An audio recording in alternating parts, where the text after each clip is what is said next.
Good evening and thanks for joining us. We begin with breaking news about a tense afternoon in Nova Scotia. RCMP scrambled to investigate new reports of shots fired. There were reports of two separate incidents in two neighborhoods in the Halifax area.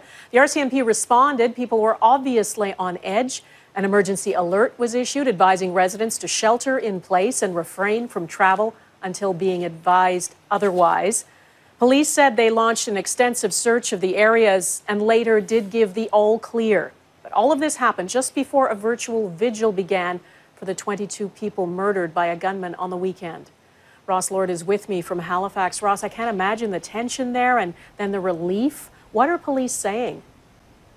Well, at first a warning went out to everyone in Nova Scotia saying stay inside after a report of shots fired in the Halifax suburb of Hammonds Plains. There were several other reports of shots fired, and the Mounties say in the end they were all unfounded. They were quick to sound the alarm this time after criticism they should have initiated an emergency alert last weekend that could have saved lives.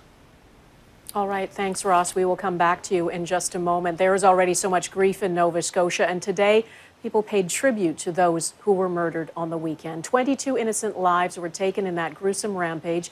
Some of the victims were targeted, others were shot at random, and they are being remembered in a virtual vigil.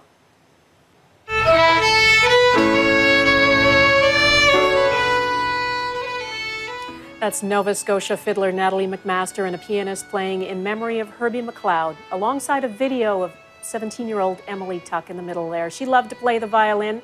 That video was recorded before she was killed. She was the youngest victim. Sometimes the darkness can be brighter than sunshine. All kinds of Nova Scotians took part, including country star George Canyon. He said, like others, he's devastated by the events of last weekend and is thinking of the families of the victims. Hi, my name is Jonathan Torrens, and I've lived in Colchester County for 12 years. I'm a proud member of this community. As you can imagine, over the last several days, people here have been reeling, trying to make sense of something that just doesn't make sense.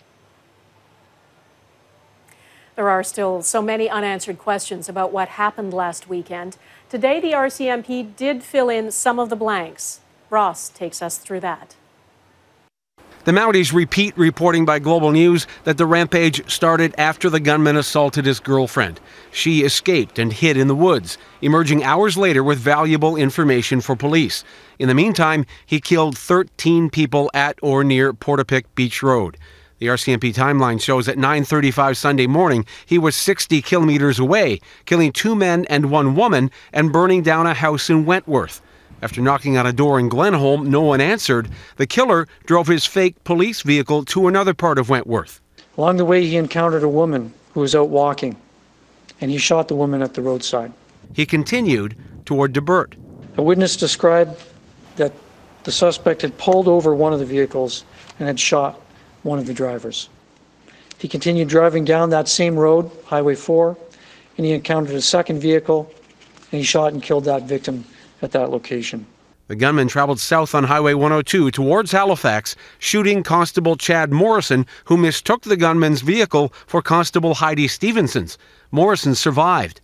Then came a head-on collision with Stevenson's vehicle. Both vehicles collided head-on. Constable Stevenson engaged the gunman. The gunman took Constable Stevenson's life. After fatally shooting a passerby and stealing a silver SUV, he stopped at the home of a woman, killed her, removed his police clothing, transferred his weapons to the victim's Mazda 3, then drove to the Irving Big Stop in Enfield. While he's at the gas pumps, one of our tactical resources came to the gas station to refuel their vehicle. When the officer exited the vehicle, there was an encounter, and the gunman was shot and killed by police.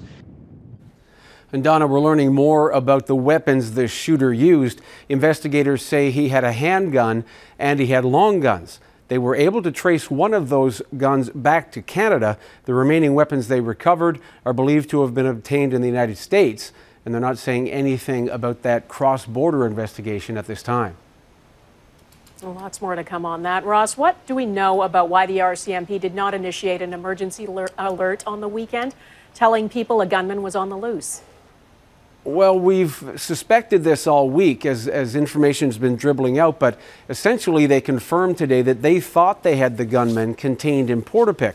A man told the Mounties he'd been shot by a man driving a car with police markings, that the car was headed towards Portapic Beach, and that there was only one way in and one way out. All right, Ross Lord in Halifax, thank you. There's so much information surrounding coronavirus out there now. We know you have questions. Email your questions at globalnews.ca. Tune in to Global National or go to globalnews.ca/coronavirus now to find the answers.